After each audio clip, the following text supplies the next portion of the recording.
Shocked, and I have to say also surprised, because until now, Alexander Lukashenko has been a threat to his own people, but not an international threat.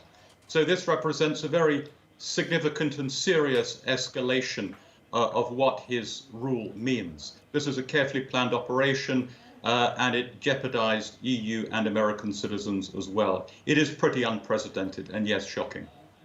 Okay. What message do you think it is then that President Lukashenko is trying to send, and to whom? I think he's sending a number of messages. The first is that he really now doesn't care anymore what the international community thinks. Second, an unintentional message, if you like, is how insecure he feels. He went to enormous trouble and has further alienated international opinion in order to get a single online journalist. That shows how unconfident he is of his own domestic support.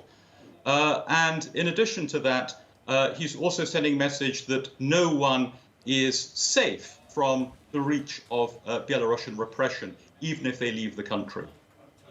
Now, shocking and surprising as yesterday's act was, it's not the first time, of course, that journalists or opposition figures have been detained. What now should the EU be doing? The EU is right to condemn this promptly and in the strongest terms, but it's important now to take the measures that will back that up. So I think the direction of travel now is to move from sanctions on individuals, which we've seen now, towards sanctions on larger aspects of the system.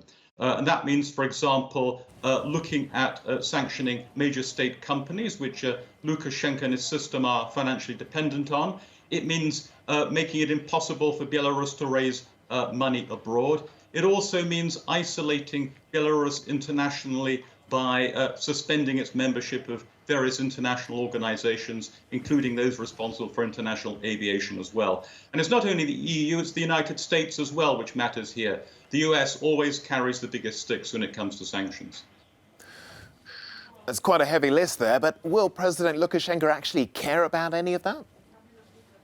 We'll see. It's important to understand that sanctions aren't a switch you just turn on and immediately things happen. They take time to have effects. It will also be important for the EU to consult properly with the demand for peaceful change in Belarus, which has erupted since last August, and ensure that their view of sanctions is taken on board. But give it time. I think the right careful but severe set of escalatory measures will make a difference, not to Lukashenko himself, but to those around him who care for the future of their country rather than the fate of this discredited, brutal authoritarian ruler.